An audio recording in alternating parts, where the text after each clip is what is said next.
Shalom a todos, dando sequência na Parashá Matot, nós vamos ver agora uma sequência que já havíamos comentado um pouquinho agora em vídeos passados.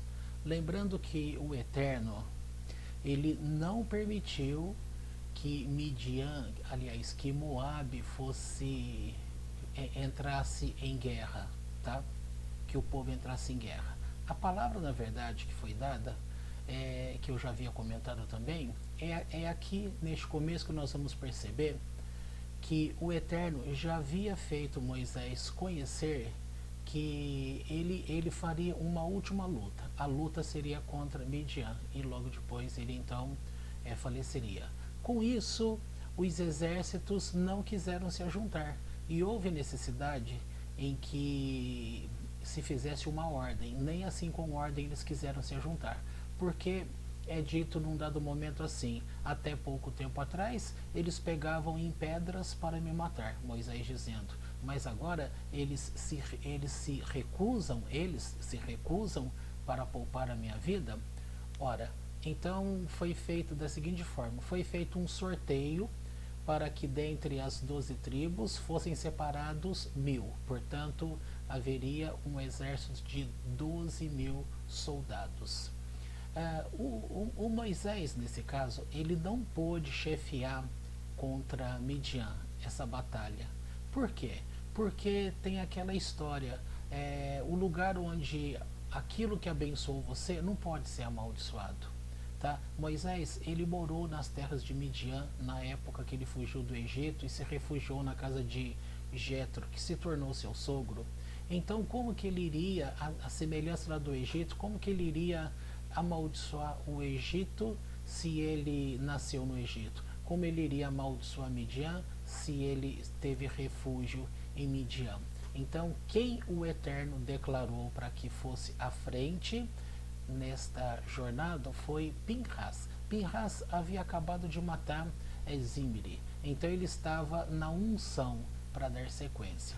Aconteceu aí que, por encantamentos de feitiçaria, Pinhas fez com que os líderes de Midian ficassem voando pelos ares.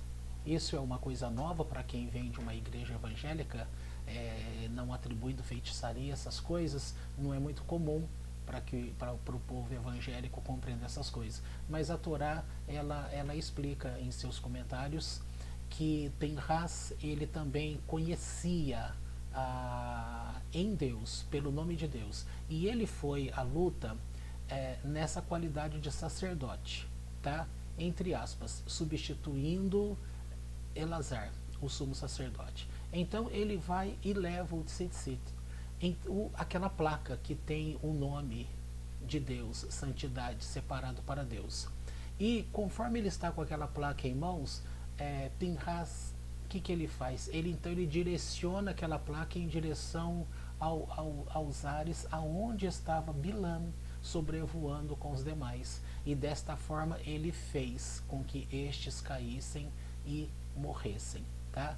Então, nesse sentido, novamente rebate aquela palavra em que o Eterno deixou bem claro que contra o povo de Israel não cabe masal, ou seja, não cabe feitiçaria, qualquer tipo de estratégia vai cair por terra, porque o povo de lá que conhece a feitiçaria esquece que a origem de todas as coisas, porque a feitiçaria é uma perversão daquilo que é sério e daquilo que é a Kabbalah para o judaísmo.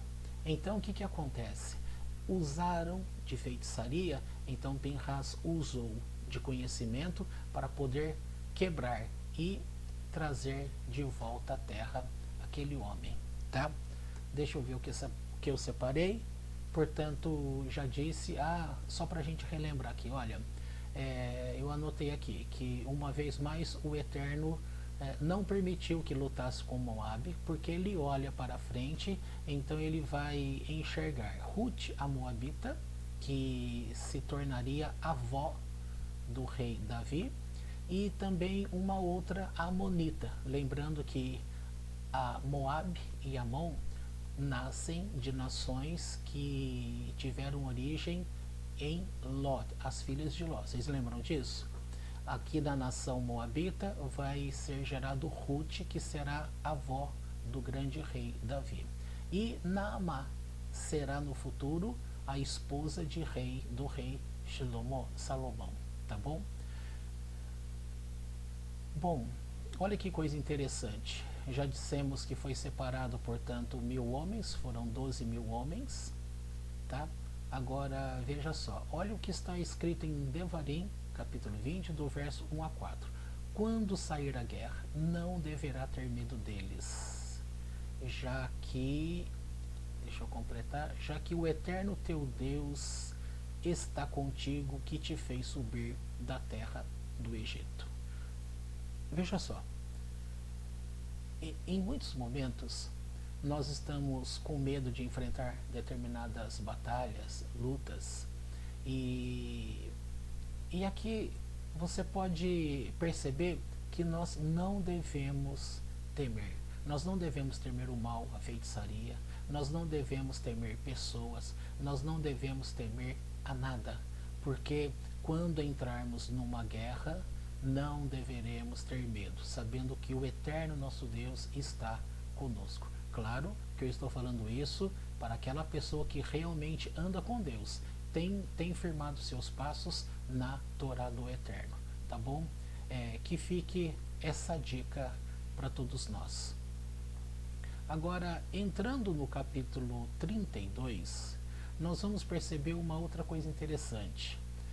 A tribo de Gad e Ruben, elas vão pedir para Moisés para ficarem antes deles cruzarem o rio. E isso levanta o furor em Moisés, o furor de Deus. O furor em Moisés, ele fala assim: nossa, mas vocês vão querer novamente usar a estratégia que os espias usaram há pouco tempo atrás, quando eles foram espiar a terra e eles trouxeram essa confusão para o meio do povo, trazendo essa quantidade de anos para que ficássemos aqui no deserto. Vocês vão querer, usa ali o termo, reter o coração dos vossos irmãos, ou seja, os demais israelitas. Que eles iriam sentir? Veja só, sentir o que, não é verdade? Se Gad e Ruben ficam deste lado, ou seja, se eles não vão lutar, isso aí poderia trazer um desânimo para eles, um enfraquecimento. Era questão de moral. Então Moisés responde para eles: vocês não vão fazer isso, vocês vão deixar os irmãos de vocês irem para lá para lutarem sozinhos enquanto vocês estão aqui deste lado? Aí eles falam: não é isso. Essa terra aqui é terra de gado e nós temos muito gado, é uma terra boa para que a gente fique aqui. Permita-nos esta terra e nós continuaremos com os nossos irmãos, vamos lutar a guerra armada e depois que todos estiverem assentados, nós voltaremos aqui para a nossa terra. Bom, e assim ficou celebrado, e a palavra, a partir de então, ganhou uma confirmação. Moisés, ele estabeleceu Elazar e Yehoshua, Josué, que ficassem como testemunha que isto era a verdade, que havia sido celebrado este pacto. No entanto, outras pessoas, quando ouviram, eles não tinham pedido a Moisés, mas eles fizeram uso, porque eles tinham gado também, então foi oferecido a outros. E no caso, a meia tribo de Manassés. E aqui a Torá fala que você não deve entender literalmente como metade da tribo, tá? Não foi literalmente metade, mas a forma de explicar meia tribo também ficou do lado de cá. Então veja só, eles fizeram a seguinte declaração, que eles iriam lutar, iriam dar a vida deles para que houvesse o assentamento de todos. Uma vez estabelecido todo mundo, cada um no seu quadrado, então eles voltariam para suas famílias ali naquele lugar. Bom, isso significa que, segundo uma informação, eles ainda ficariam lutando por 7 anos, porque desde a entrada lá, houve um tempo de 7 anos para que fosse então ocupada a terra. Também há uma palavra interessante dizendo que quando eles entrassem nestas terras, eles deveriam mudar os nomes que haviam como nomes de ídolos. Isso é muito importante, tá? Tomando posse de uma terra, ou seja, a gente sempre fala que a terra é a terra do nosso coração. Você tem que procurar tirar a idolatria, conhecer o teu ser, colocar você diante de uma escada que é a Torá, que vai te conduzir ao eterno, para que você vá tirando tudo aquilo que é idolatria, que é trevas, que é a parte do mal, que atrapalha você crescer mais e mais diante de Deus. Lembrando que, estando firmado assim com o eterno, você terá alegria, você terá o alimento, você terá a companhia dele para te ajudar em toda a batalha. Você não deve ter medo em nada. Você vai precisar sim de amigos, pessoas confiáveis para te ajudar, para te é o famoso abraço, né? Amparar. Mas conte com o Eterno. É Ele que está do teu lado. É Ele que é o nosso Deus. É Ele que está diante de nós e conhece todas as coisas. Portanto, não desanime. Olha para aquilo que você tem a conquistar.